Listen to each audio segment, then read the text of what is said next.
Bienvenue au Bulletin des régions. Au sommaire cette semaine, à Victoriaville, retour sur la visite du ministre de la Santé du Québec, Christian Dubé. À Saint-Raymond, un service d'oncologie ouvre ses portes. À Pincourt, les élèves de l'école secondaire posent leurs questions au ministre fédéral de l'Environnement et du Changement climatique, Stephen Guilbeault.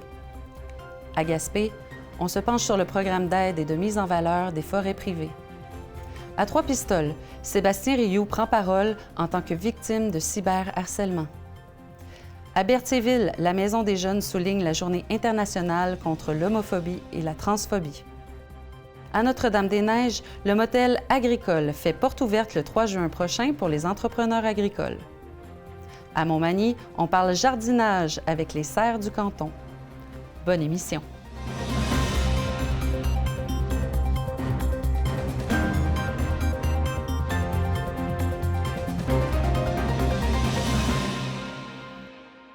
Le Bulletin des régions est rendu possible grâce à la participation de 20 télécommunautaires autonomes associés à Cogeco. Vous verrez donc dans la prochaine heure des reportages de partout au Québec. Bonne émission!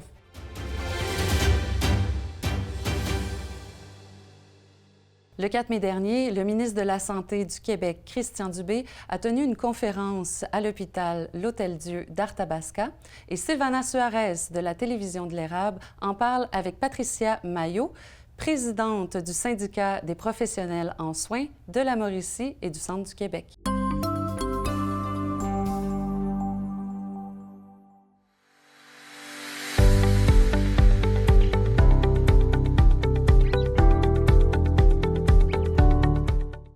Nous sommes de retour à l'hôpital Hôtel-Dieu de Arthabasca pour faire un suivi sur les enjeux de la santé dans la région de l'Érable.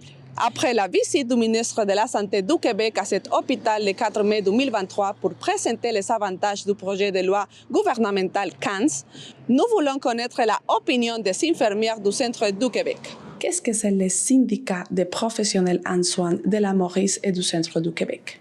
Oui, le syndicat des professionnels en soins de la Mauricie, Centre du Québec, représente les infirmières auxiliaires et les inhalothérapeutes. Quand on parle du regroupement infirmière, on parle des infirmières praticiennes spécialisées, les IPS, les super infirmières. On parle également des infirmières qui sont conseillères en soins. On parle également des infirmières qui sont assistantes sur les centres d'activité. Donc, ça regroupe plusieurs types d'emplois infirmières.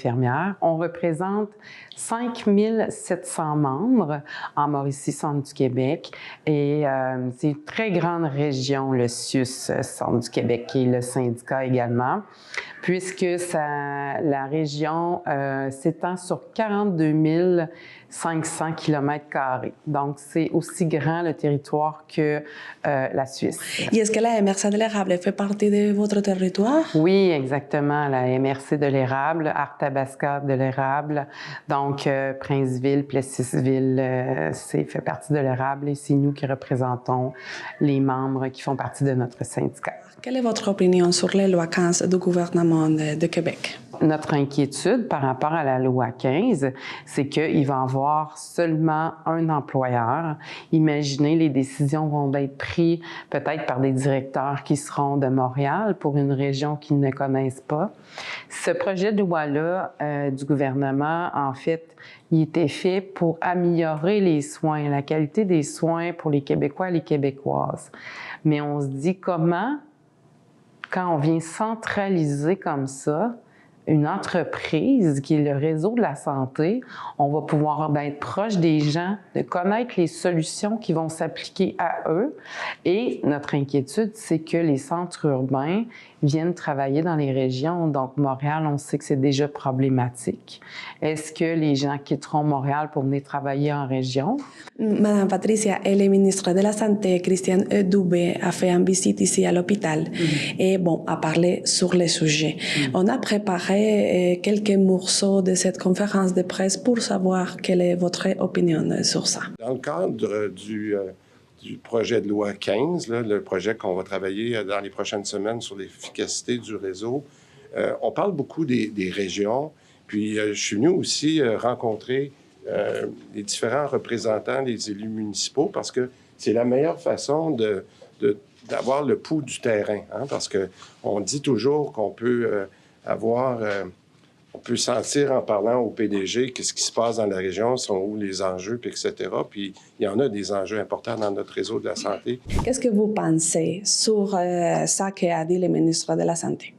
Bien, en fait, sur l'extrait que je viens d'écouter, parce que ce qui est important de comprendre, c'est qu'on n'a pas assisté on n'a pas pu assister, on n'a pas été invité à la conférence de presse non plus. Donc, qu'ils viennent dans les régions, prendre le pouls des maires, prendre le pouls des députés, de la PDG, voir quelles sont les problématiques ici en région, c'est très bien.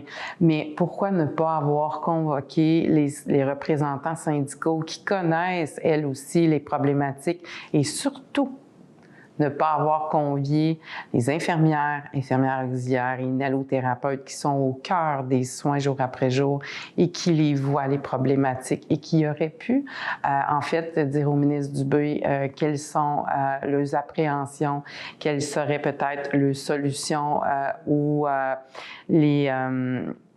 quelles seraient également leurs propositions par rapport au projet de loi 15 ou d'entendre ce qu'elles ont à dire sur le projet de loi 15. Donc, qu'on vienne voir des élus municipaux, c'est bien, mais c'est les professionnels en soins qui restent au cœur des soins puis qui ont souvent les solutions et les informations qui auraient pu être descendues à M. Dubé. Il y a des infirmières en deuil, je ne sais pas si vous les avez vues. Oui. Un brassard en arrière. Elles se disent pourquoi on n'a pas été avisé, par exemple, de la visite de M. le ministre aujourd'hui? On se sent un peu exclu. Qu'est-ce que vous avez à leur dire? Bon, non, il n'y a pas personne d'exclu. Puis je les salue d'ailleurs. En rentrant tout à l'heure, je l'ai invité. J'ai dit est-ce que vous voulez venir visiter avec moi? Non, je pense que il est tout à fait normal. Puis je le dis. Puis si je peux encore les saluer après la visite, deux choses que j'aimerais dire. Notre personnel a vécu des moments très difficiles durant la pandémie. Puis ça, je pense que, en tout cas, j'ai été aux premières scènes, mais ceux qui étaient vraiment sur le terrain, qui étaient dans les hôpitaux, qui ont vécu la COVID, c'est ces gens-là. Beaucoup de respect pour ces gens-là. Deuxièmement, on est en négociation. Puis ça, c'est un principe que je veux respecter. Les gens ont le droit de faire ce qu'ils veulent, en autant qu'on le fasse dans le respect. Alors, si les gens veulent manifester, exprimer qu'ils sont en désaccord sur certaines choses, c'est leur plein droit. Moi, on parlait de Kings Effort, j'ai travaillé avec des syndicats pendant de nombreuses années. C'est quelque chose que je respecte quand j'étais chez Cascade. Je ne changerai pas d'attitude parce que je suis rendu à la santé. Puis je veux leur donner ce message-là. J'ai beaucoup de respect. Maintenant, on vit des situations très difficiles en ce moment, très difficiles. Puis j'ai beaucoup de respect pour la PDG qui essaye de trouver des solutions.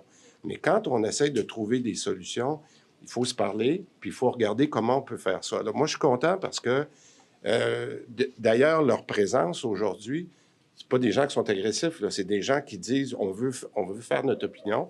Puis je pense que jusqu'à maintenant, il y a eu quand même des discussions. C'est pas parfait, je sais que c'est pas facile, mais j'ai dit on essaye de trouver des solutions parce qu'une chose qu'on veut faire, c'est baisser le TSO. Alors, je dirais que le grand objectif que la PDG veut faire avec son équipe, c'est de baisser les solutions sont-elles parfaites? Non.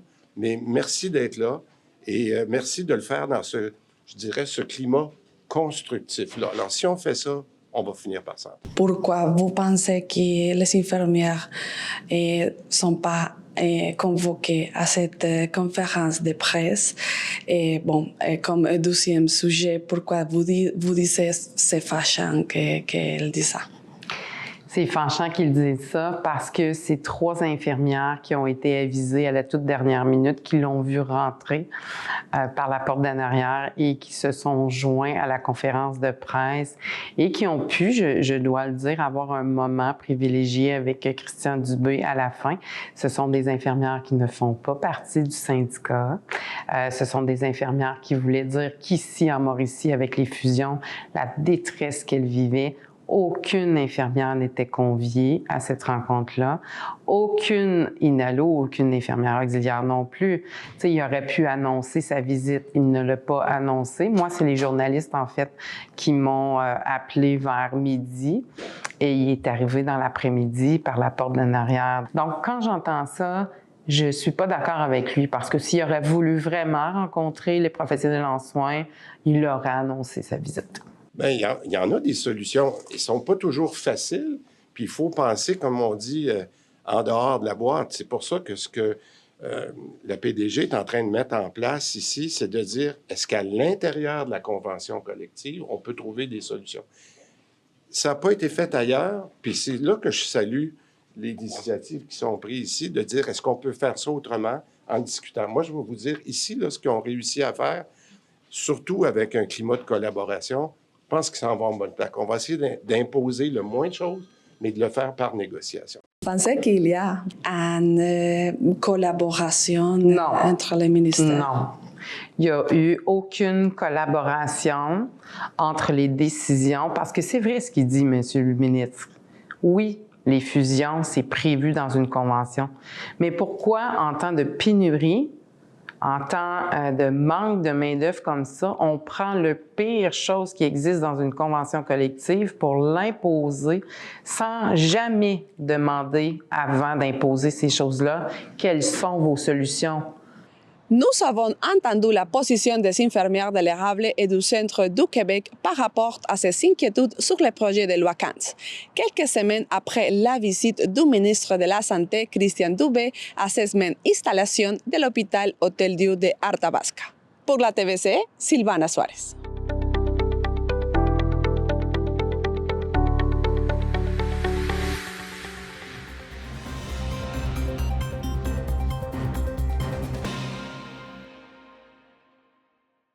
Un nouveau service d'oncologie a ouvert ses portes à l'hôpital régional de Portneuf.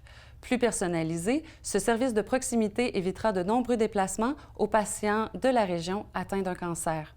Un reportage de Danique Julien.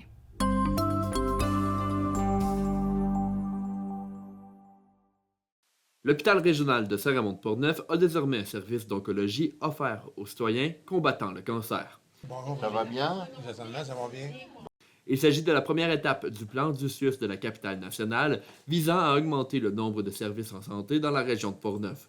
Au dire des intervenants ayant pris la parole ce lundi matin, ce service va permettre à ceux qui vivent des traitements contre le cancer d'avoir un service plus personnalisé en plus de les aider à éviter le long temps de déplacement qui sépare Portneuf à Québec. Voici d'ailleurs la docteure Guylaine Lauzon à ce propos. Les services à Québec sont excellents. C'est vraiment de la fine pointe. C'est gros, c'est intimidant par contre pour le patient. Des services de proximité d'abord pour le transport, c'est des patients vulnérables, c'est des gens fragilisés. Fait que déjà d'avoir moins de transport à faire, c'est plus simple pour la famille aussi. Puis les traitements de proximité, c'est moins intimidant quand ils ont une petite équipe, on finit par les connaître. Donc, les patients sont plus à l'aise de poser leurs questions. Les familles sont plus à l'aise aussi de poser leurs questions. C'est des services pas de meilleure qualité, pas plus humains, parce qu'à Québec aussi, c'est humain, mais c'est vraiment plus personnalisé, je dirais. Afin que les patients puissent profiter d'un service exemplaire, beaucoup de membres du personnel doivent travailler dans le département d'oncologie. Guy Thibodeau, le PDG du CIUS de la capitale nationale, nous explique la composition des équipes. Ils ont accès à une équipe qu'on a mise en place qui comprend des pharmaciens. De façon plus spécifique, le noyau, c'est 2 pharmaciens, 3 infirmières, 3 médecins de famille. On a une infirmière pivot spécialisée en oncologie. Et évidemment, il y a plein de ressources qui gravitent autour de ces personnes-là, d'autres personnels à la pharmacie, des travailleurs sociaux, des agents administratifs qui vont s'assurer de compléter l'équipe. Donc, je le dis, il y a déjà 17 patients qui peuvent bénéficier de ce service-là et on estime là, que c'est environ 3000 traitements de chimiothérapie qu'on va pouvoir offrir annuellement. Cette annonce plaît d'ailleurs aux dirigeants de Portneuf qui se réjouissent de voir l'augmentation de l'offre de services en santé dans la région. Voici maintenant Bernard Gaudreau, le préfet de la MRC, ainsi que Vincent Caron, le député de Portneuf. M. Julien, c'est une excellente nouvelle qui nous a été annoncée ce matin par M. Thibodeau, président-directeur général du CIUS, en compagnie de M. Caron. Vous savez, le service d'oncologie, évidemment, existait déjà et puis a quand même, évidemment, beaucoup d'usagers à la région de la capitale nationale. De l'avoir, évidemment, à Saint-Raymond, à l'hôpital régional, ça bonifie, que ça continue, en fait, l'implication du CIUS à établir des services de proximité. Alors, on salue cette superbe annonce ce matin et qui va permettre aux Portneuvoises et Portneuvois de pouvoir poursuivre et débuter des traitements de chimiothérapie, d'immunothérapie, ici même à l'hôpital régional de Saint-Raymond. Et M. Caron, vous, en tant que député de Portneuf, est-ce que vous êtes satisfait de ce qui est fait par le CIUS pour augmenter l'offre de services dans la région? Ben écoutez, on ne sera jamais pleinement satisfait parce qu'on a toujours besoin de plus de services. Ici, on a un équipement qui est régional. On veut optimiser encore ces services qui sont donnés parce que, on le sait, déjà d'être malade, c'est déplaisant. Donc si on peut obtenir des traitements ici, dans Portneuf, c'est toujours très apprécié. Donc on va continuer de se mobiliser, à la fois avec tous les maires, je vois M. Duplain qui est juste à côté de nous, avec le préfet, avec l'ensemble de la communauté, pour démontrer aux CIUS de la capitale nationale à quel point on n'est pas très loin de Québec, mais vous savez, quand on a un diagnostic de cancer, plus on est en capacité d'obtenir des services proches de chez nous, plus on se sent en sécurité, plus on se sent bien encadré. Donc on va poursuivre le travail tous ensemble parce que tout ça, c'est un travail d'équipe avec le comité santé, avec la fondation. Il faut que la population reste mobilisée, mais en tout cas, nous, les élus, le sommes absolument. Lors de la visite des médias dans le département d'oncologie, Jean-Pierre Quentin, un citoyen qui bénéficie des traitements, s'est dit satisfait de ne plus avoir à parcourir de nombreux kilomètres pour ceux-ci. Le voici maintenant. C'est une belle bâtisse, des équipements neufs, du monde serviable aussi. Les soins sont très bons aussi. Je ne tiens pas à la Québec pendant. Non. J'aime bien mieux ici, c'est plus pratique. Et les traitements sont bons. Afin de rendre ce service opérationnel, le CIUS de la capitale nationale a procédé au déménagement de la pharmacie de l'hôpital. On entend la pharmacienne Laurie Sylvain dès maintenant. Oui, effectivement, là, nous, la pharmacie était située initialement au sous-sol. Puis comme on devait ajouter on appelle ça comme une satellite d'oncologie, c'est là où toute la préparation des traitements se fait dans des conditions stériles parce qu'on ne veut pas de micro-organismes qui contaminent les produits qu'on administre aux patients. Donc, tout a été déménagé au premier étage dans des tout nouveaux locaux. Il y a eu des ajouts récents aussi, là, comme une nouvelle emballeuse en sacheuse pour la médication. Donc, il y a plein de petites choses là, qui se sont greffées. Mais entre autres, là, surtout tout ce qui est le secteur stérile avec une salle de soutien, puis une hotte pour préparer dans des conditions, comme je le disais, là, stériles, tout ce qui est la médication d'oncologie. Chose certaine, la population confrontée au cancer dans Portneuf vivra les effets positifs de ce nouveau service. Lucie Côté, la responsable du relais pour la vie dans Portneuf, a d'ailleurs pris la parole pour parler au nom de ceux qui combattaient le cancer. Dans le fond, je suis ici pour parler au nom de la population touchée par le cancer. Je suis impliquée dans le relais pour la vie de Portneuf pour la 14e année cette année. C'est important de s'impliquer pour montrer aux gens, la population touchée par le cancer, par la maladie, que nous sommes là, qu'il y a des gens qui travaillent pour eux bénévolement à ramasser des sous pour faire évoluer la recherche. La Société canadienne du cancer, parce que le relais pour la vie, c'est pour la société, est sûrement très fière aussi d'ajouter des services pour la communauté de Portneuf. On représente les personnes touchées par la maladie et quand on vit ça, on a besoin d'une équipe soignante près de nous, avec nous. Ça fait toute la différence dans le cheminement qu'on vit avec la maladie, avec nos proches, avec qui est touché. Alors aujourd'hui, je veux dire un merci à tous les intervenants qui ont fait que l'aboutissement aujourd'hui d'annoncer un service dans Portneuf. Plus on offre de services, plus la population de Portneuf, la communauté de Portneuf va se sentir soutenue par des services, par des gens qui font du bénévolat pour eux, mais les services santé plus près d'eux, ça fait toute la différence. Il faut savoir que ce service est disponible pour la population, même si celle-ci est déjà en traitement. Les intervenants du CIUS souhaitent d'ailleurs que les patients de Portneuf choisissent l'hôpital régional de la région pour le service d'oncologie afin de valider son importance. C'était Danick Julien pour CJSR.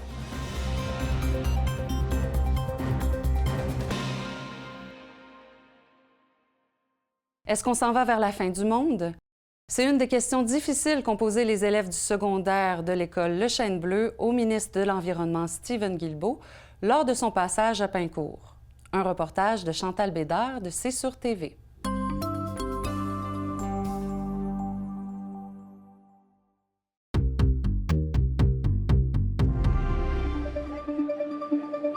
Le 24 avril dernier, le ministre de l'Environnement et du Changement climatique, Stephen Guilbeault, était de passage à l'école secondaire du Chêne Bleu à Pincourt afin de répondre aux questions des étudiants.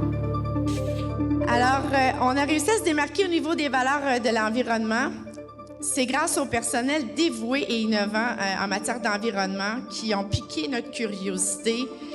Vraiment très honorée de pouvoir rendre concret pour nos élèves, pour le personnel, les avancées de cette année. C'est grâce à toute la publicité, tous les messages qui ont été faits par nos élèves pour le jardin, pour le pacte des écoles québécoises, pour le Lab 22 qui a fait en sorte qu'on a entendu parler de l'école du Chêne Bleu. Je pense qu'il y a une des questions, pourquoi aller en politique?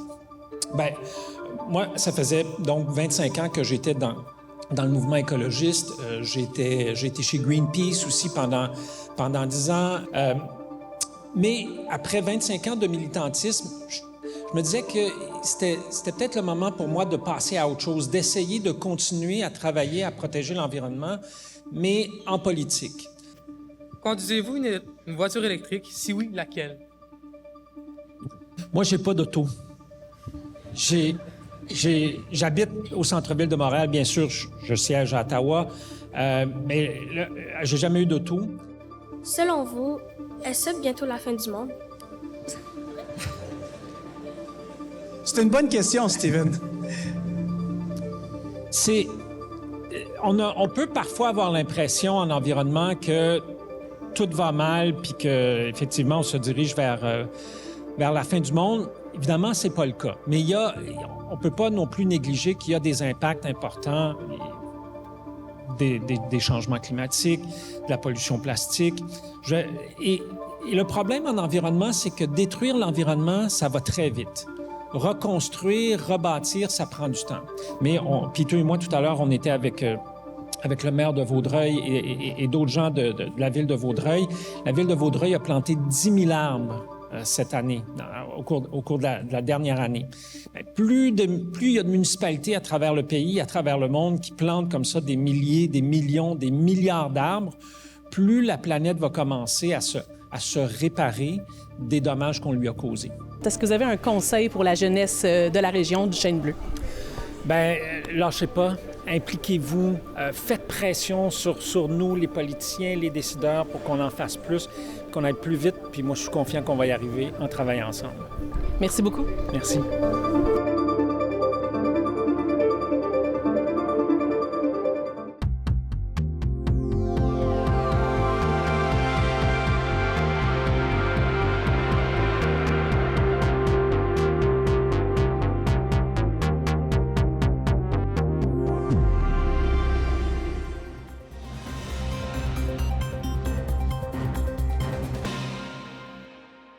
Le ministère des Ressources naturelles et des Forêts du Québec souhaite bonifier de 5 millions le programme d'aide et de mise en valeur des forêts privées.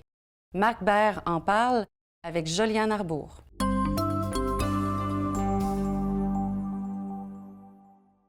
Bonjour. Joliane Arbour, chef du service de la forêt privée au sein du MRNF, donc le ministère des Ressources naturelles et des Forêts. Alors, merci d'être avec nous aujourd'hui pour nous déjà de nous donner plus de détails sur ce programme-là, parce que dans le fond, on voudrait savoir en quoi consiste ce programme qui d'aide à la mise en valeur des forêts privées. Je sais qu'il y a une bonification de 5 millions de dollars qui va contribuer à soutenir davantage les activités d'aménagement durable en forêt privée. Alors, est-ce qu'on peut commencer par expliquer c'est quoi et en quoi ça consiste? Bien sûr. Donc, le programme d'aide en mise en valeur des forêts privées, le PAM-VFP, c'est un programme du ministère des Ressources naturelles et des Forêts qui est sous ma belle équipe qui est celle de la forêt privée. Donc, ça consiste principalement à offrir un soutien aux producteurs forestiers pour l'aménagement de leur boisés. Donc, c'est une aide financière qui est versée pour certains travaux, des travaux qui sont détaillés dans un cahier de référence technique et une grille annuelle des taux d'investissement en forêt privée. Le programme a un objectif général d'optimiser la réalisation des travaux sylvicoles en forêt privée par un aménagement qui est durable. Spécifiquement, ça aide à augmenter la récolte de bois provenant des forêts privées pour approvisionner l'industrie forestière québécoise, accroître le rendement ligneux, la qualité des bois aussi en forêt privée, améliorer les connaissances en matière de foresterie, puis aussi de se concerter par rapport à la planification forestière. Puis, maintenir l'engagement des producteurs forestiers qui sont enregistrés et aussi l'offrir à d'autres propriétaires forestiers pour qu'ils deviennent producteurs et s'enregistrent. Le budget, vous en parliez tout à l'heure, il y a eu une bonification qui a été annoncée par notre ministre de 5 millions pour 23-24. En 22-23, le budget du programme était de 28,9 millions. Pour l'année 23-24, avec la bonification, ça s'élève à 33,9 millions de dollars. Pour augmenter, cette bonification-là va venir augmenter directement la quantité de travaux sylvicoles qui vont pouvoir être faits. D'accord, donc ça veut dire que c'est 33,9 millions qui sont alloués au programme. Est-ce que c'est réparti dans les 17 agences, c'est ça? Et puis ces 17 agences-là vont après le répartir sur le territoire? Exactement. De la manière que ça fonctionne, la gestion en forêt privée, le ministère a délégué à 17 agences de mise en valeur des forêts privées au Québec, donc un peu partout au Québec, une gestion intégrée là, des ressources. Donc, le montant est réparti à travers le Québec. Puis ensuite, c'est les agences qui travaillent avec nous qui vont s'assurer là, de cette gestion intégrée-là à travers les régions. D'accord. Alors, on voulait savoir comment est-ce que la transformation accrue de bois là, qui est en provenance des forêts privées peut contribuer à faire plus de richesse dans la région et c'est ça en fait surtout comment est-ce que j'imagine que ces agences-là vont informer les gens qui possèdent ces forêts privées-là, puis après ça avec cette transformation comment est-ce que ça fonctionne pour que ça puisse créer comme ça une bonification, une richesse? Oui. Bien, dans le cadre du programme, il y a environ 30% des sommes qui servent à la réalisation de travaux sylvicoles commerciaux, donc des travaux qui visent la récolte de bois pour ensuite de ça être transformés par les usines, par les industries. Une fois que la récolte de ces bois matures-là sont faits, ça alimente les usines ça fait rouler d'une certaine manière l'économie là, du producteur à l'usine à d'autres. L'optique d'aménagement durable, c'est pour s'assurer aussi, via le programme, là, cette optique-là d'aménagement durable, c'est aussi pour s'assurer de la pérennité de la ressource forestière, puis aussi s'assurer que tous les bénéfices environnementaux qui peuvent être obtenus sont faits.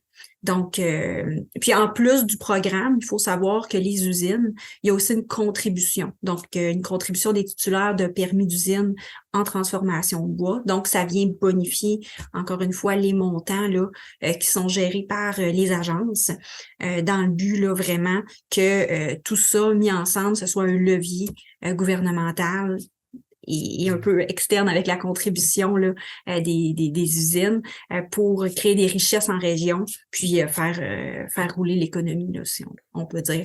En 2022, il y a un volume de 6 millions de mètres cubes de bois qui a été mis en marché, puis c'est du bois forêt privée.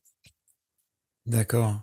On lisait qu'il y avait le terme de décarbonation qui était utilisé pour que ça contribuait dans le fond à la décarbonation de l'économie du Québec. Est-ce que déjà nous définir un peu c'est quoi ce terme-là et puis c'est quoi le lien avec justement le programme et les forêts privées? Oui, par l'aménagement des forêts, ça contribue à amener plus de bois disponible pour la société. En substituant des produits comme l'acier, le béton, le pétrole, qui ont une haute teneur en carbone, puis en les remplaçant par des matériaux de bois ou par de la biomasse forestière, ça aide à avoir un meilleur bilan du carbone. Donc, les arbres en tant que tels là, sont un moyen de décarboniser là, l'environnement. Concrètement, ce programme existe, les gens qui nous écoutent, qui n'ont pas forcément connaissance de ça, ou est-ce qu'ils vont être approchés par les agences, ou alors les gens qui nous écoutent qui ont un intérêt à dire tiens, je veux faire partie, est-ce qu'on peut faire partie de ce programme, avec qui on peut parler, comment est-ce que ça fonctionne concrètement sur le terrain pour ceux qui sont propriétaires? Oui. Sur le terrain, prime abord, pour les gens qui ont besoin de plus d'informations, pas hésiter à aller visiter le site québec.ca du ministère, du gouvernement. Il y a une page consacrée là, aux producteurs forestiers qui donne de l'information à ce sujet-là, comment ça fonctionne et tout ça. C'est pas directement les agences qui vont approcher chacun des propriétaires forestiers. C'est possible dans des événements où en région, souvent les gens se connaissent entre eux, mais c'est aussi les conseillers forestiers, les ingénieurs forestiers de l'endroit qui vont approcher les gens, par exemple, pour faire les travaux sur leur terre à bois. Puis c'est comme ça que ça va se faire. L'enregistrement se fait via des bureaux d'enregistrement. Ce qui est nécessaire à ça, c'est un plan d'aménagement forestier, un PAF, comme on appelle, qui est fait par un ingénieur forestier. Donc, c'est par là que les gens là, peuvent obtenir là, l'information. D'accord. Alors, le premier pas, c'est le site québec.ca, il vient d'être fait, il est super beau, il donne toute l'information, puis au besoin, se tourner là, vers les agences, vers les conseillers forestiers de la région, vers les ingénieurs forestiers de la région. Il y a aussi la Fédération là, québécoise des producteurs forestiers qui peut aussi, a un super beau site Internet aussi, puis peut donner de l'information. Groupement Forestier Québec, autres conseillers indépendants aussi.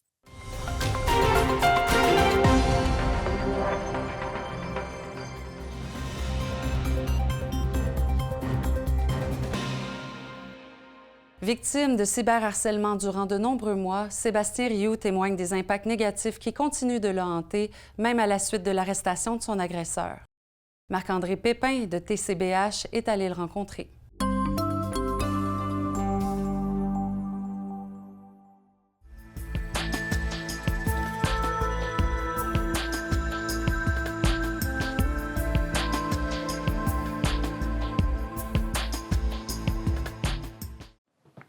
Bonjour Sébastien.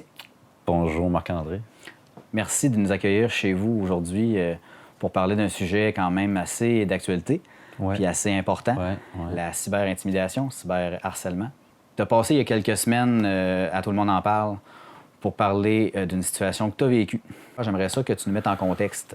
Dans le fond, j'ai été victime de harcèlement criminel virtuel.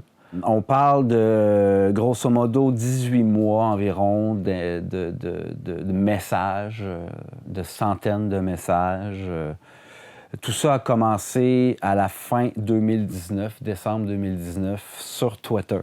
Je dénonçais des propos qui étaient pro-culture du viol et que il fallait changer un peu les mentalités parce que c'est pas ce qui était accepté il y a quelques années que c'est encore acceptable aujourd'hui, là.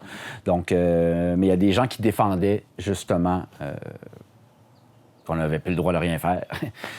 Et moi, j'ai commenté, puis à un moment donné, j'ai reçu d'un certain compte, Wappy Gilmore, j'ai reçu un GIF qui est tiré du film Taken qui dit « I will find you and I will kill you ».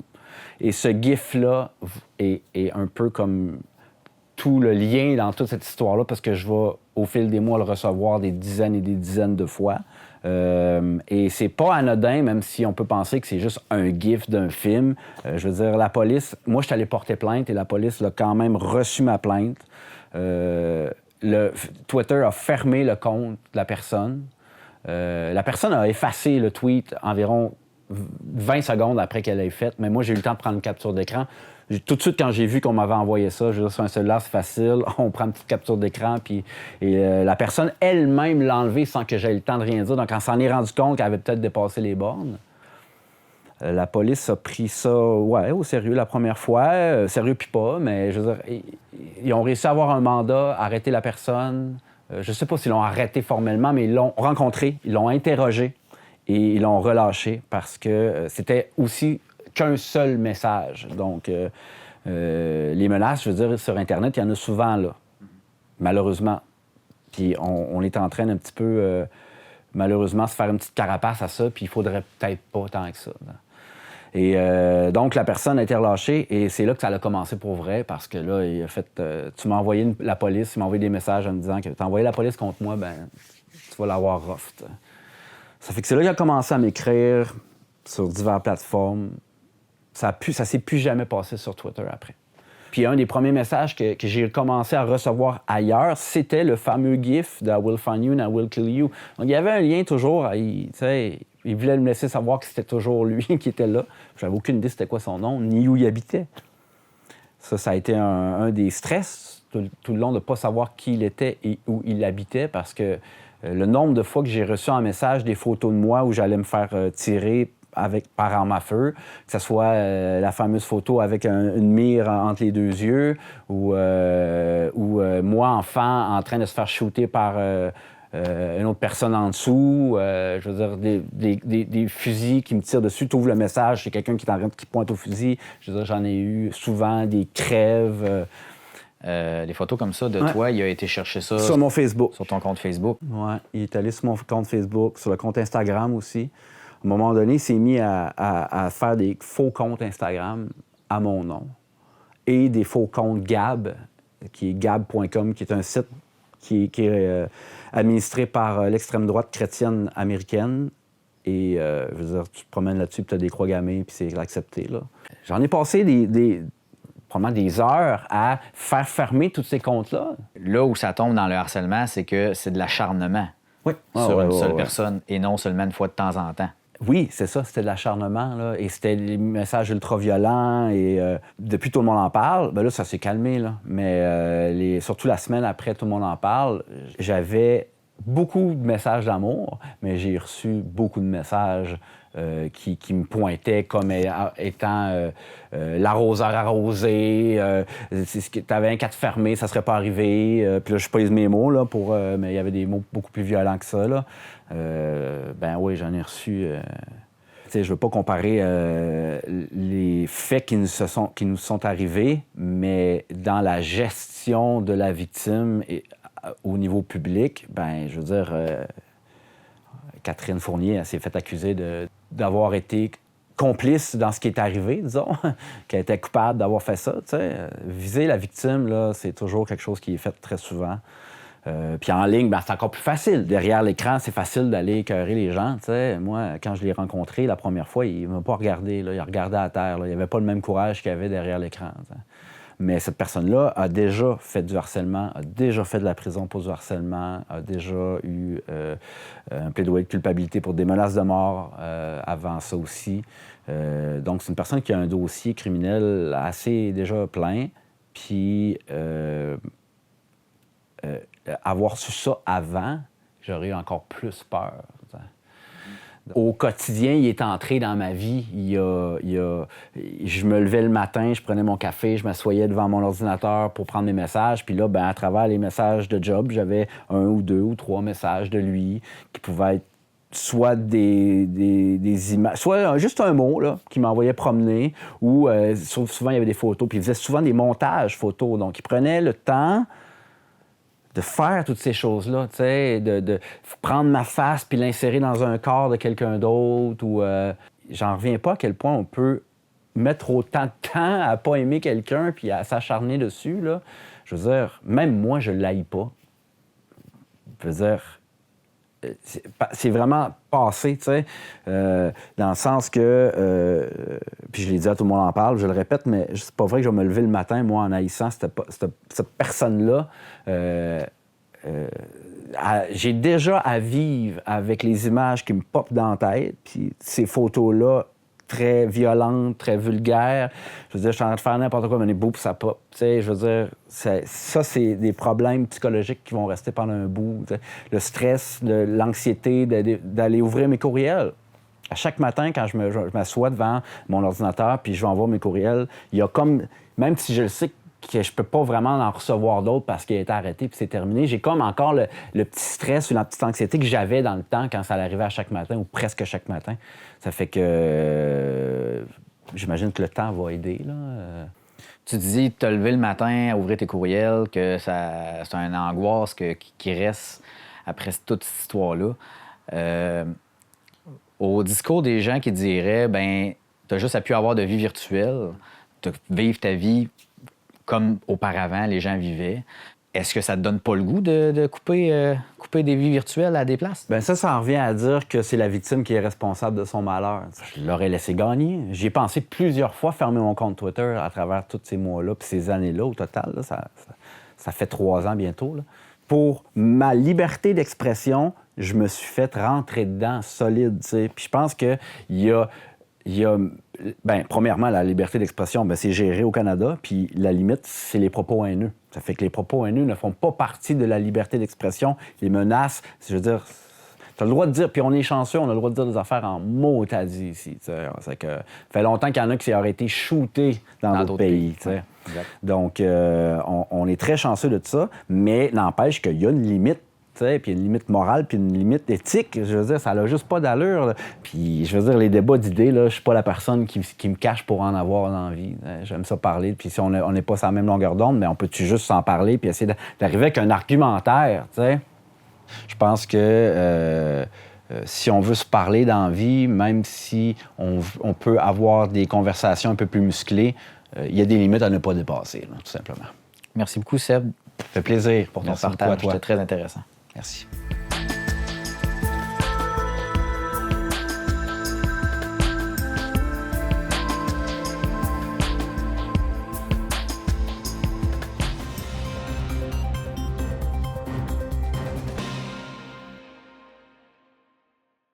C'est dans le cadre de la Journée internationale contre l'homophobie et la transphobie que CTRB s'est déplacé à la Maison des Jeunes, place Jeunesse Berthier, pour y découvrir un lieu de rencontre et d'inclusion pour les jeunes de 12 à 17 ans.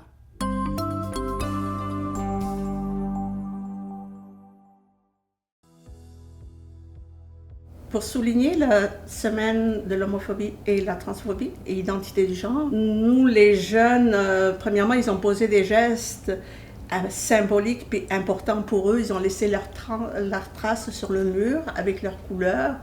La plupart ont fait des toiles et beaucoup sont venus pour l'atelier cuistot. Ils avaient décidé déjà du thème et des recettes. Donc, on a fait un souper spécial avec les couleurs. On a affiché aussi un petit peu nos couleurs, un peu plus. C'est sûr qu'on commence à avoir des confidences, puis des gens qui s'affichent dans leur identité. Dans le fond, on est allié avec le NEO, qui est un organisme qui s'occupe justement du LGBTQ+. Avec eux, il y a des formations. On suit des formations pour se garder à jour, up-to-date, comme on dirait dans notre jargon. Et puis ici, à la Maison des Jeunes, ici, on a des toilettes non genrées. Donc, des toilettes, il n'y a pas de toilettes de gars, des toilettes de filles, c'est des toilettes point à la ligne. Plus ça, je parlais des formations. On a vraiment une réalité à Berthierville et à Saint-Barthélemy. On a de plus en plus de jeunes qui font partie de cette communauté-là. Donc, on est à l'écoute pour les jeunes. Et puis, on a une écoute active. Les gens sont beaucoup dans un processus identitaire. Ils s'en demandent un peu. Donc, on est là pour eux autres, poser des questions, répondre à leurs besoins. Quelques années, là, il y a plus de jeunes qui le nomment. Ils vont vraiment le nommer par eux autres mêmes. Ils vont arriver ici à la Maison des Jeunes, ils se sentent en confiance, ils se sentent accueillis. Donc, je te dirais, là, dans la première soirée qui vient, la deuxième soirée, ils vont le nommer. Je me nomme, je sais pas, là, Jérémy, je suis un trans ou je suis lesbienne. Ils vont le nommer très, très rapidement parce qu'ils se sentent en confiance. Puis nous, écoute, ils se tiennent ensemble. Je veux dire, c'est comme un sentiment d'appartenance. Ils viennent ici, puis ils se sentent bien. On est là pour eux autres. C'est un endroit pour eux. Parce qu'on a une clientèle aussi qui est en recherche d'identité. Puis en étant membre allié, je suis à même de parler avec eux, puis sinon de les guider vers le NEO pour avoir plus d'informations, plus d'aide. En général, les jeunes maintenant s'ouvrent plus facilement sur leur identité ou leur questionnement. Donc, on est toujours là en tout moment. On peut aller en privé puis parler. Il n'y a pas de problème pour ça. Ils se sentent à l'aise. Ils le disent eux-mêmes parce que quand ils arrivent ici, ils voient les affiches, ils voient qu'il y a un membre allié. Ils sont plus à l'aise de parler, de s'afficher dans leur identité, chose que des fois à l'école, c'est pas facile pour eux, ou dans leur propre famille. Donc ici, ils sont à l'aise. Ils viennent ici justement pour ça. Si un jeune se pose des questions, qu'il n'ose pas en parler dans son entourage, Il peut venir me voir en tout temps. Ben souvent, ils sont plus à l'aise de parler avec quelqu'un d'étranger que quelqu'un de la famille. Des fois, il y en a qui sont très à l'aise d'en parler devant tout le monde. Puis il y en a qui ne sont pas à l'aise du tout, on s'en va dans le bureau. En général, les jeunes ressortent du bureau ou repartent le soir. Ben souvent, ils vont demander de faire un câlin parce qu'ils se sont comme vidés le cœur. C'est des poids pour eux de garder ça. Puis ici, il n'y a pas de jugement. La Maison des jeunes, c'est aussi une chose pourquoi les jeunes aiment venir. Il n'y a pas de jugement, il y a toujours un respect total. Et il n'y a pas de jugement sur l'identité ou tout le style, on va dire. Il y a toujours un grand respect. Donc les jeunes, ils repartent chez eux avec un poids en moins. Et bien souvent, ils vont venir s'identifier puis poser des gestes, justement, ici, mettre leurs mains avec les couleurs, des toiles, chose qu'ils ne feraient peut-être pas à l'école. Puis ça encourage parce qu'on veut se former encore plus pour être plus adéquat pour leurs questions. Et à chaque fois, quand on voit une formation, que ce soit pour l'homophobie, que ce soit pour toute autre question, on va aller chercher, on va dire, les outils pour mieux répondre à leurs questions, puis les accompagner dans leur démarche. Donc, je suis bien fière de ça.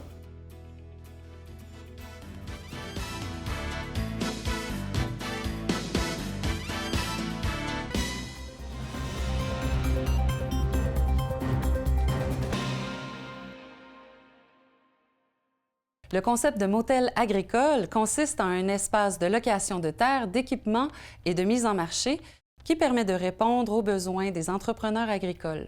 La MRC Les Basques vous convie à sa découverte le 3 juin prochain. Un reportage de Marc-André Pépin.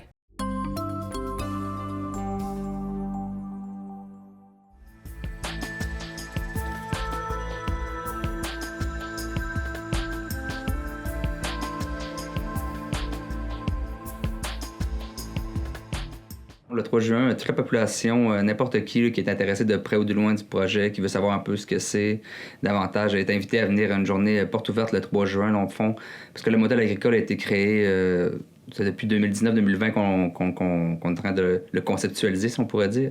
Puis depuis l'année dernière, là, il est vraiment en fonction. On a 3 entreprises locataires au sein du motel, donc on s'est dit ce serait vraiment le fun d'en faire la promotion. Donc d'une part, c'est pour parler du projet du motel, puis en même temps, les gens qui viennent vont pouvoir rencontrer les différentes entrepreneuses qui sont installées au motel.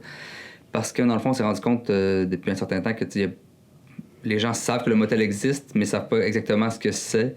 Il y a des gens qui croient qu'il faut en faire une vocation d'agriculture, puis que ce soit un travail à temps plein puis un seul revenu, alors que c'est des genres de trucs comme ça qu'on essaie de démentir. Les gens qui veulent juste avoir un revenu d'appoint, un projet de retraite, peuvent très bien venir s'installer sur les terres du motel agricole. Puis aussi, c'est pas un incubateur, faut pas tout mélanger. Dans le fond, les gens, nous, on peut signer des baux à court, moyen, long terme, tout dépendant des besoins des personnes. Donc, on a entre autres les Champs-Élysées, par exemple, qui ont un contrat de 20 ans. Donc, si quelqu'un veut s'installer pour, entre autres, du fruitier, disons, parce qu'on va pas s'acheter une terre puis planter des pommiers si on est pour être là seulement 5 ans, nous, on offre la chance aux différents locataires de pouvoir s'installer sur plusieurs années, dans le fond. Peut-être que vous vous demandez d'où vient le concept de motel agricole. Eh bien, M. Lucier nous en parle. Ça découle un peu du motel industriel des Basques qu'on a ici, là, le motel éclaté qu'on appelle. Il y en a un à Saint-Clément, il y en a un à Notre-Dame-des-Neiges. Dans le fond, c'est que la MRC reprend un bâtiment ou en bâtit un, peu importe, qu'elle offre ensuite en location à des entreprises en démarrage. Donc, ça fait que tout le capital d'investissement est assumé par la MRC, puis un loyer qui est versé par les locataires. Puis à long terme, éventuellement, les locataires, normalement, rachètent le bâtiment après 3 à 6 ans d'opération, puis la MRC ensuite peut en faire d'autres. Fait que c'est un peu inspiré de ça, mais à la différence que en ce moment, là, c'est une terre agricole, dans le fond, qui est achetée par la MRC, qu'on loue avec différentes parcelles. Dans le fond, ça décolle à 1 acre, puis ensuite, si quelqu'un veut 6 acres, 10 acres, 20 acres, tout dépendant des projets, tout est possible. Dans le fond, on essaie vraiment de faire le plus possible pour accommoder les plus petits, les plus grands, puis ceux qui ont plus envie de se lancer sur le court, moyen ou long terme, là. Je me suis interrogé sur les avantages à être locataire au motel agricole de la MRC Les Basques. Eh bien, voici la réponse de M. Lucier. Comme je le disais, en fait, déjà, c'est que le capital d'investissement, plutôt que l'acheter sur un fonds de terre, puis en plus, on sait que, on le voit dans tous les médias actuellement, là, les terres agricoles au Québec sont en train d'exploser en flèche au niveau des prix, sans compter les taux d'intérêt qui ont aussi triplé, donc ça commence à faire une charge financière assez importante. Donc, le fait de venir en location à des prix assez faibles, ça permet de pouvoir mettre plus son investissement dans de l'équipement ou dans de la publicité ou autre chose que seulement dans le fond de terre. En plus de ça, nous, on offre, ça donne accès à des bâtiments, on a accès à l'eau, on a accès à de la machinerie agricole aussi qu'on loue sur les lieux, donc un tracteur avec différentes machineries agricoles qui peut aller derrière. Puis aussi, ça a l'air de rien, mais en étant installé sur le motel agricole aussi, au niveau de l'isolement, on parle beaucoup de la détresse psychologique chez les agriculteurs et agricultrices de nos jours, qui est souvent liée à de l'isolement. Les gens sont tout seuls sur leur terre, sont démunis. Là, il y a comme un petit réseau qui se crée autour. Comme là, en ce moment, il y a 3 locataires, c'est le fun. On peut prendre notre heure de break ensemble. Les gens peuvent communiquer sur leurs différentes réalités, même se donner un coup de main à l'occasion, parce qu'on n'a pas tous des besoins au même moment. Fait que quelqu'un peut aussi me dire hey, vendredi matin, veux-tu venir m'aider à ramasser des roches, puis lundi prochain, j'irai t'aider à installer tes bâches, par exemple, des trucs comme ça. Donc, c'est entre autres des avantages notables, puis ça crée un réseau de contacts aussi. Puis, moi, je suis là aussi en tant que conseiller en développement agroalimentaire. On est accompagné d'artères, on connaît tous certains moyens financiers que les gens peuvent aller chercher. On a une bonne équipe aussi au MAPAC régional dans le Bas-Saint-Laurent. Donc, je pense que ça permet de vraiment être entouré puis de ne pas se sentir seul, en plus de l'avantage financier de ne pas avoir à investir, payer une terre et tout. Le concept du motel agricole est une idée très intéressante. Peut-être que vous vous questionnez sur l'emplacement de celui-ci. C'est dans Notre-Dame-des-Neiges, en fait, dans le 2e rang est, au 90. Puis en plus, c'est super facile à voir maintenant. Il y a des affiches, puis il y a même les panneaux signalétiques 911. Donc, chaque adresse dans le rang est bien indiquée. Donc, au 90, 2e rang est, à Notre-Dame-des-Neiges. Vous voulez plus d'informations sur le motel agricole de la MRC Les Basques? Eh bien, c'est un rendez-vous le 3 juin. C'est de 14h à 19h. On a divisé ça en deux. De 14h à 17h, en fait, les gens vont pouvoir venir. Il va y avoir un kiosque d'accueil pour les gens qui veulent l'information plus sur le motel agricole. Ensuite, on va se promener il va y avoir des gens qui vont pouvoir se promener sur le terrain pour voir aussi le motel agricole, qu'est-ce qu'on a à offrir. Et sur chaque parcelle, les locataires, les locatrices, elles vont être sur les lieux, pouvoir parler de leur entreprise, puis faire visiter aux différentes personnes, puis aussi pouvoir témoigner sur leur réalité d'habiter au motel, puis les avantages qu'ils en ont trouvés. Puis ensuite, ça fait que ça, c'est de 14h à 17h. Puis à partir de 17h, en fait, on va avoir un petit apéro festif là, avec un DJ sur place. Il va y avoir le jeu casse-croûte pour les enfants, qui est un jeu un peu serpent à échelle avec des questions agricoles qui seront animées sur place. Puis il y aura de la nourriture et des boissons alcoolisées ou pas. On aura alors le chant du fleuve Kombucha qui sera là. On aura le caveau et on aura l'Estran cidrerie et à table avec leur cidre Picot qui sera sur place pour faire goûter les délicieux produits des Basques. Donc, l'invitation est lancée. Toutefois, prenez note que si vous voulez consommer sur place, il n'y aura pas de machine Interact, donc apportez du liquide sur vous. Et il y aura bien entendu une accessibilité aux toilettes pour ceux qui en ressentiront le besoin. Donc, notez à vos agendas le 3 juin prochain, en après-midi, au motel agricole de la MRC Les Basques.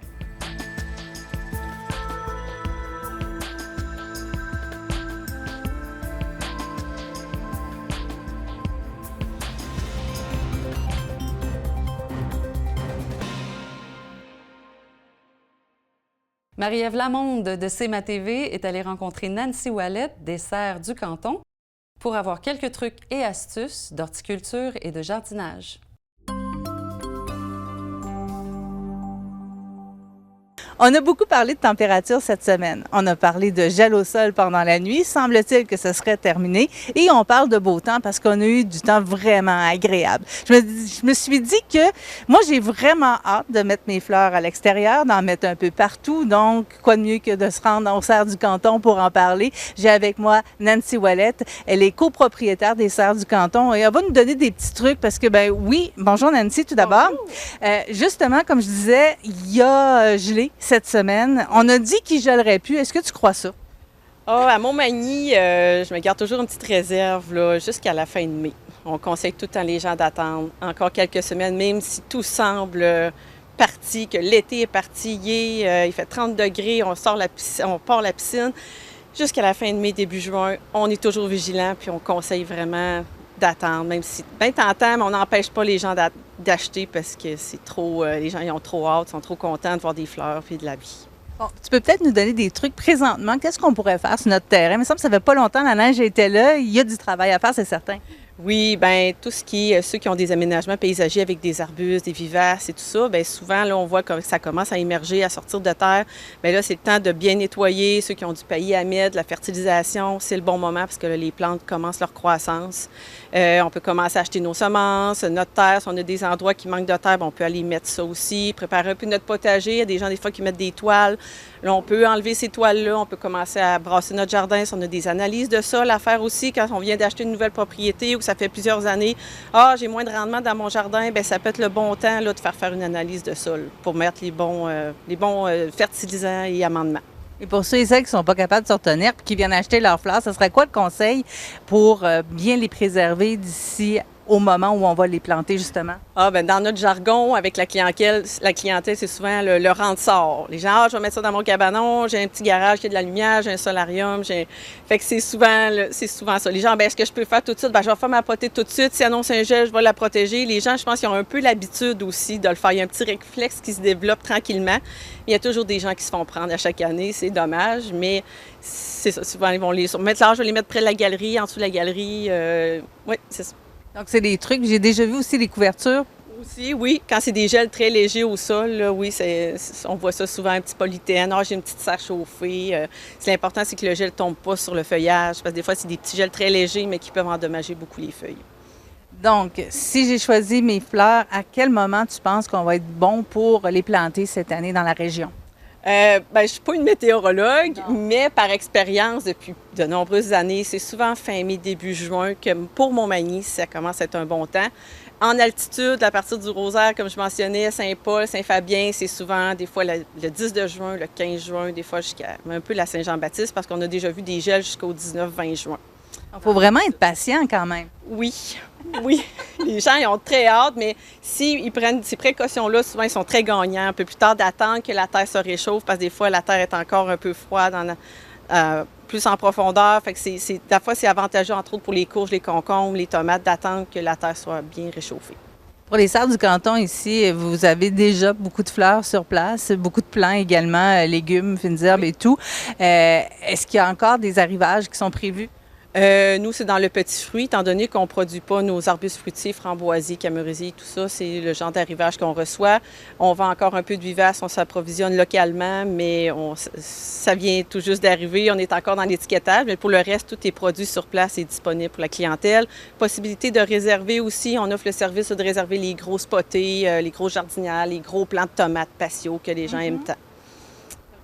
On peut réserver ce genre de... Ça, c'est plus des montages sur mesure, mais on en a fait pour la clientèle qu'on va mettre à la serre bientôt. Il y a un effet de mode aussi au niveau des fleurs. À chaque année, il y a peut-être une couleur différente ou un type de fleur qui est mis davantage de l'avant. Cette année, ça va être quoi? J'ai pas de tendance au niveau de la couleur. Il y a toujours les couleurs Pantone là, qui sortent à chaque année. Nous, on regarde plus ou moins ça, mais on va le voir des fois une tendance au niveau des pots qui vont sortir ou de la décoration. Mais vu qu'on n'en vend pas beaucoup ici, on en tient plus ou moins compte. Mais les plantes exotiques en général, là, les cannas, les pénécétums, les alocasias, la famille comme ça, les palmiers, on n'en vend pas, mais c'est assez souvent gagnant parce que les gens ils ont des piscines, ils veulent que ça fasse été. Est-ce qu'on peut les rentrer, ces plantes-là, après? Est-ce qu'on peut les garder? Ça dépend des variétés, mais il y en a plusieurs qui sont rentrées à l'intérieur. Les gens sont attachés, ils ont payé, des fois quand même un certain montant, fait qu'ils veulent les garder. Ceux qui ont l'expérience, souvent vont le faire spontanément. Ils vont agrandir le pot, vont faire les petits traitements nécessaires pour ne pas rentrer d'insectes. Parce que souvent, ils ont déjà une collection de végétaux à la maison. Vous avez parlé des semences tout à l'heure. Moi, quand j'entends semences, j'entends fruits et légumes. Oui. Donc, au niveau des légumes, c'est quoi les variétés vraiment là, qui sont les davantage courues? La tomate. La tomate. Les Québécois en général, ici, on a une serre réservée à la tomate. On a à peu près 50 variétés de tomates. Les gens adorent les tomates cerises, les tomates bonbons, les tomates... Beaucoup la tomate rouge. La tomate rose est moins connue, mais on a quand même une clientèle pour ça. La tomate jaune, la tomate orange.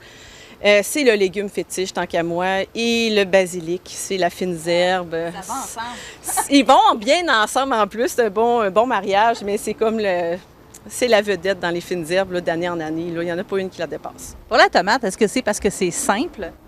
Pas nécessairement. Non, c'est parce que les gens font... Il y en a qui font des conserves, il y en a qui c'est pour leurs petits-enfants, les tomates cerises. C'est comme une tradition. Parce qu'on a une clientèle, des fois, qui est un peu vieillissante, mais qui vont être en appartement ou en petit... Mais le dernier légume qu'ils vont cultiver chez eux, c'est le plant de tomate. Jusqu'à la toute fin, ils vont s'acheter un plant de légumes, puis ça va être la tomate. On peut mettre dans le jardin, mais on peut le garder sur le patio aussi? Oui, avec un pot suffisamment grand, avec une bonne fertilisation, puis un bon tuteur, sans problème. Là. Les gens qui sont habitués le font très régulièrement. Nancy Ouellette, merci beaucoup de nous avoir donné accès aux serres du canton, de nous avoir permis de se promener parce que c'est un plaisir. Ça sent le printemps et le début de l'été.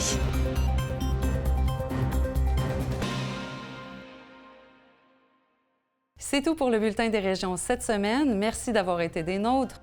On remercie les 20 télécommunautaires participantes qui ont rendu cette émission possible et on vous dit à la semaine prochaine.